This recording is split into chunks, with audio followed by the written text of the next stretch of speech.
지금부터 내가 해주는 얘기 들어주겠니? 할렐루야. 6월 22일 화요일 새벽입니다. 오늘도 새날을 주신 하나님께 마음을 다해 예배하겠습니다. 주의 피로 이룬 샘물 1절 찬양하겠습니다.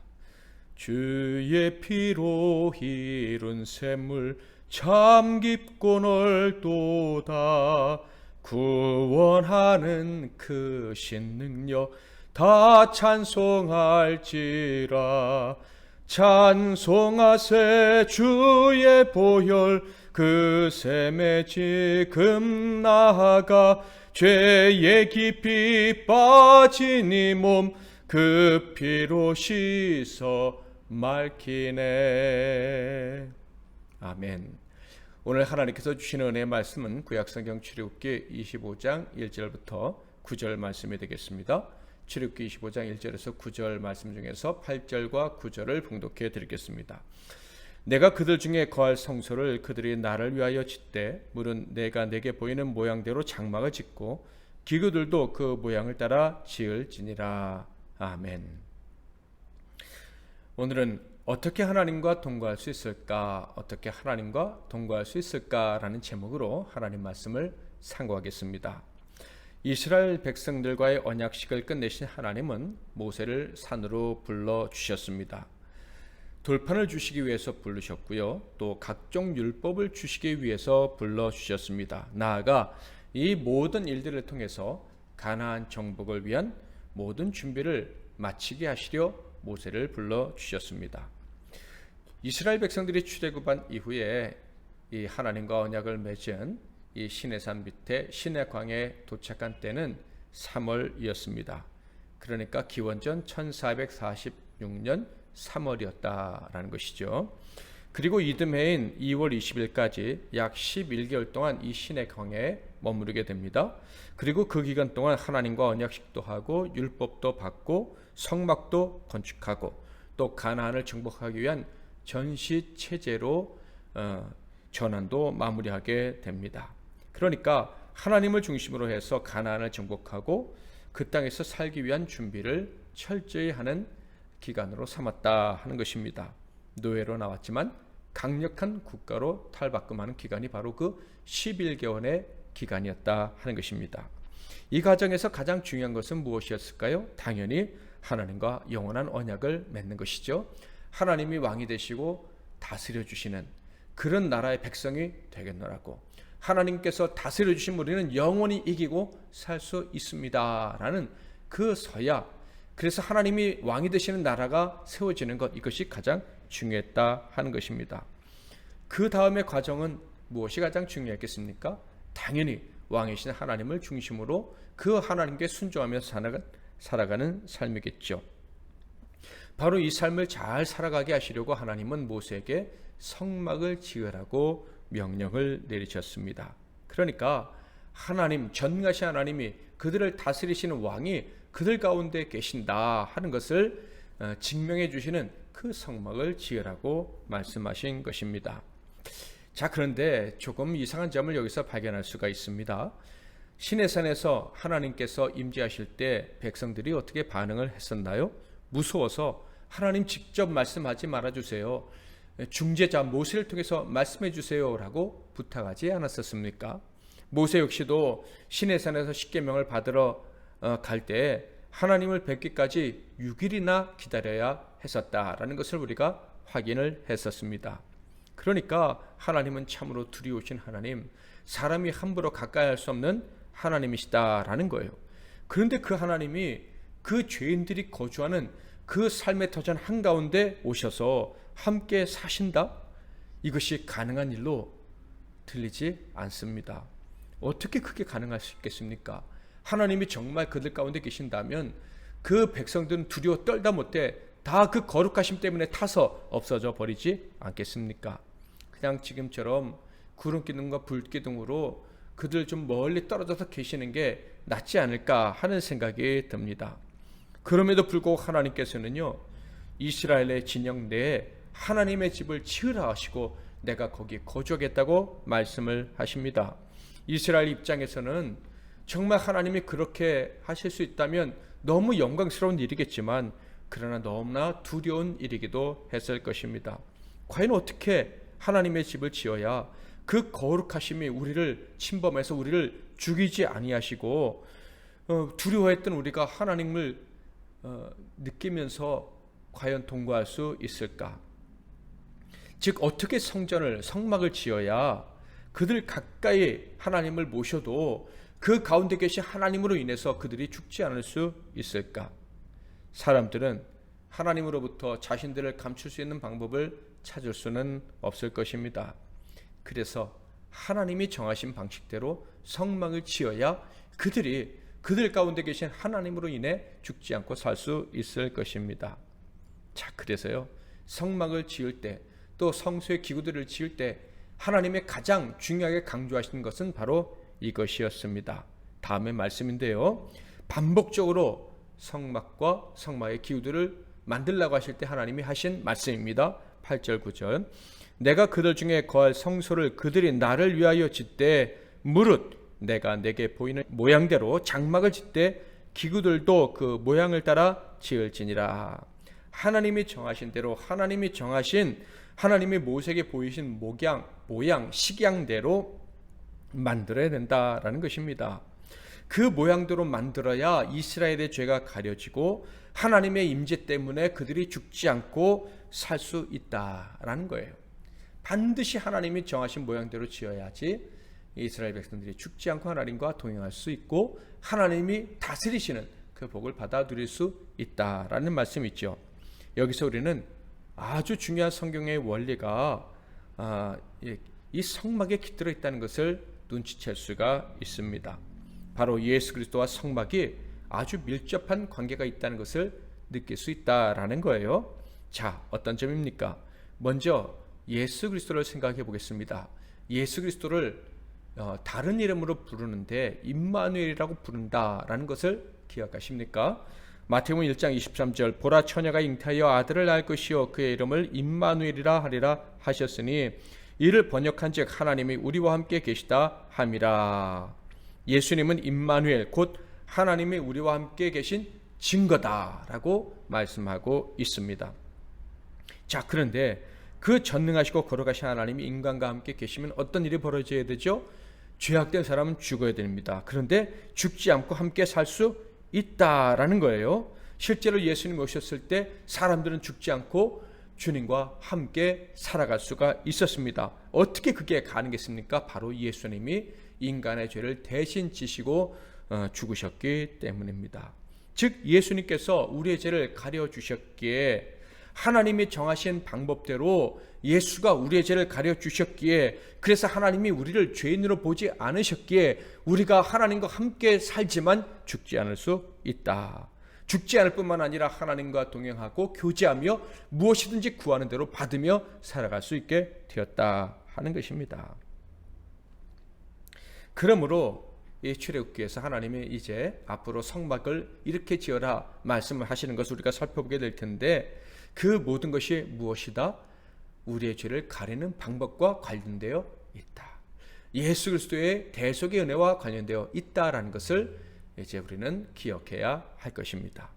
자, 그렇다면 하나님은 어떻게 성막, 곧 하나님이 백성 중에 거하실 그 처소를 만들라고 하셨을까요?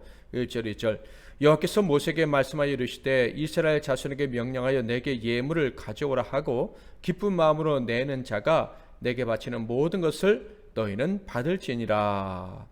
백성들이 바친 예물로 성막을 만들라라고 말씀을 하셨습니다.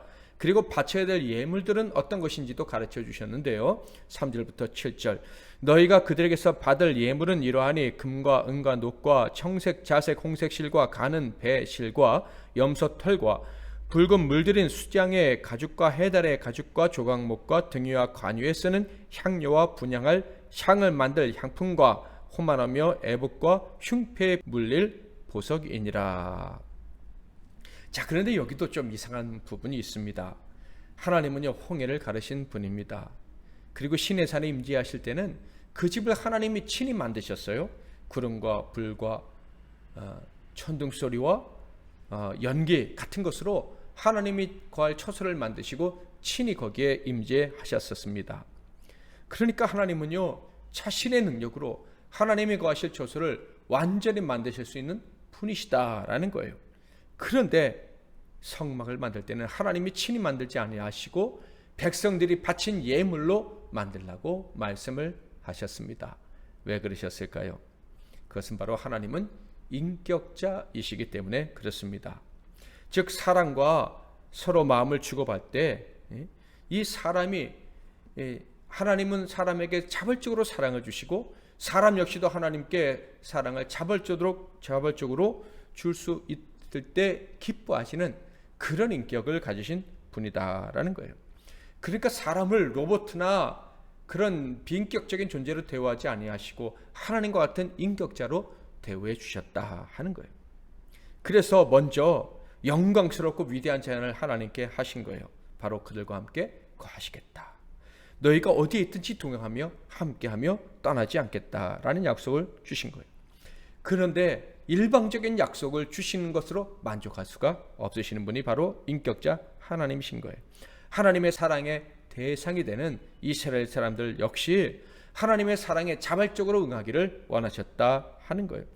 사람들도 하나님과 동행하기를 기뻐합니다라는 증거를 하나님께 보여드리기를 원하셨다 하는 거예요. 그 증거가 바로 예물이었다 한 것입니다. 너희도 나처럼 마음을 주되 모든 것을 주되 너희 마음이 담겨져 있는 재물을 바침으로 너희 마음을 내게 보여주어라 라고 말씀을 하신 거예요. 그런데 사실 엄밀하게 말하면 그 재물도 원래 이스라엘 사람들 것이 아니었죠. 그들은 노예였고 아무것도 없는 사람들이었습니다. 하나님께서 주신 것입니다. 출애굽할 때 애굽 사람들의 마음을 움직여서 이스라엘 사람들이 구하는 대로 다 재물을 주도록 하셨어요. 그것이 이스라엘 사람들이 지금 하나님께 바쳐야 될 재물이었다 하는 거예요. 하나님께서 주신 것이지만 사람은 원래 욕심이 많아서 하나님이 주신 것도 다 자기 것이라고 생각하고 심지어 그것을 하나님보다 더 소중히 여길 수 있는 존재들입니다. 하나님은 그들 안에 있는 본질적인 욕심을 무시하시는 것이 아니에요. 너희들이 그것을 너희 것으로 여기는 것 좋다. 그러나 너희들이 그렇게 소중히 여기는 것을 나에게 주어서 너희가 가지고 있는 재물보다 나를 더 소중히 여긴다는 것을 증명해 주기를 바란다 라고 말씀하시며 재물을 바치라고 하신 거예요. 여러분, 하나님은요 사람들과 동행하기 위해서 온전히 희생을 하신 분이십니다. 하늘에서 지극히 낮은 사람들의 처소에 거하시기까지 낮아지신 것입니다.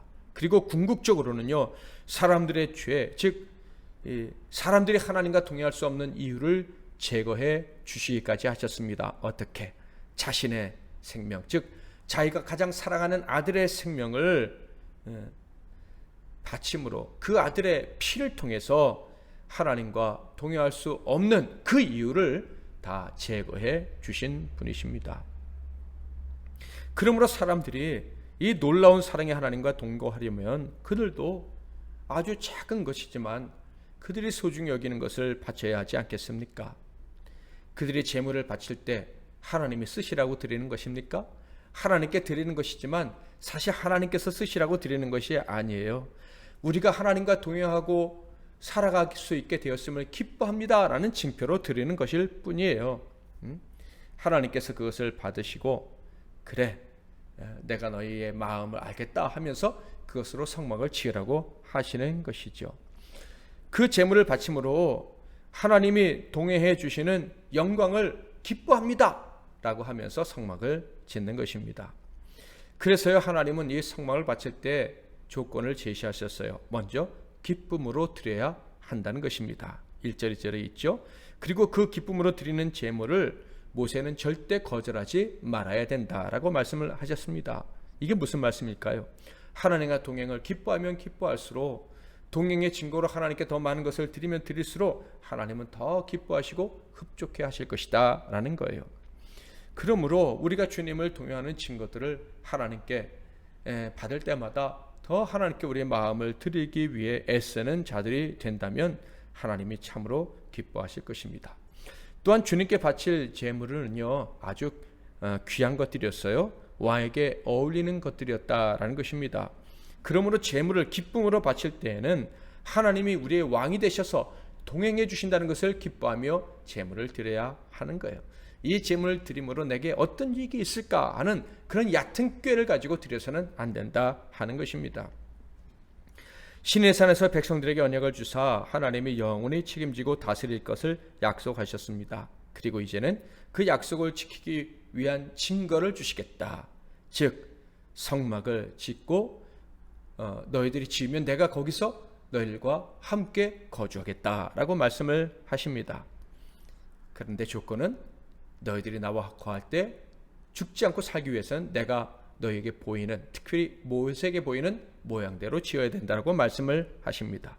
또한 그 성막은 너희의 사랑과 헌신을 담아서 지어야 된다고 말씀을 하셨습니다. 사랑하는 성도 여러분, 저와 여러분은 참 성전으로 세워주신 예수 그리스도로 말미암아 하나님과 동행하는 자들입니다. 하나님이 우리 가운데 거주해 주시는 놀라운 복을 받아 누리는 사람들입니다. 하나님이 우리와 함께 사시지만 예수님 때문에 죄가 용서받아서 죽지 않고 하나님과 대면하며 기도하고 응답받으며 사는 복을 누리고 있는 사람들입니다. 여러분 이 동행을 기뻐하십니까? 그렇다면 그 동행을 기뻐하면서 하나님께 드린 것은 무엇입니까? 하나님은 우리가 사랑을 드릴 때 거절하지 아니하십니다. 많이 드리면 드릴수록 더 기뻐하십니다. 물론 더 드리고 드리면 더 드릴 수 있는 그런 복도 주시는 분이시죠. 여러분 하나님께 사랑의 징표로 무엇을 드릴까 물어보셨습니까? 제 생각에는 평생 물어보며 사는 자가 되었으면 좋겠습니다. 그것은 결코 손해가 아니고 우리에게 점점 더 큰 기쁨을 가져다 줄 것입니다. 우리가 아무것도 드리지 않았기에 하나님께 묻는 게 아니라 더 드리고 싶어서, 생명이 있는 한 하나님께 더 바치고 싶어서 질문하는 저와 여러분이 되었으면 좋겠고, 하나님께 평생 그렇게 드리면서 살아가는, 하나님이 우리와 동행하는 것을 즐거워하며 살아가는 저와 여러분이 되기를 소망합니다. 주의 피로 이른 샘물 2절 3절 찬양하고 기도하겠습니다. 죄악 세상 익힘으로 거룩한 길 가는 나의 마음 성전 삼고 주께서 계시네. 찬송하세 주의 보혈 그 샘에 지금 나아가 죄의 깊이 빠진 이 몸 그 피로 씻어 맑히네. 주 예수를 깊이 아는 놀라운 그 은혜, 하늘나라 즐거움이 매일 새롭도다. 찬송하세 주의 보혈 그 샘에 지금 나아가 죄의 깊이 빠진 이 몸 그 피로 씻어 맑히네. 아멘. 오늘도 말씀 붙잡고 기도하시고요, 승리하시는 하루 되시기를 바랍니다. 제가 먼저 잠깐 기도하고 이어서 여러분 각자 기도하시기를 바랍니다. 하나님 아버지, 예수 그리스도의 보혈의 공로로 말미암아 하나님이 왕 되시고 하나님이 거주하시는, 동행해 주시는 이 거룩한 나라에서 거룩한 나라의 백성으로 복락을 누리며 살아가게 해주시니 감사합니다. 오늘도 예수 그리스도의 그 보혈의 공로를 의지해서 나와 동행하신 하나님을 깊이 느끼고 그 하나님께 구할 것을 담대히 구하며 또 받아들이며 복되게 살아가는 우리 모두가 되게 하옵소서. 예수 그리스도의 이름으로 기도하옵나이다. 아멘.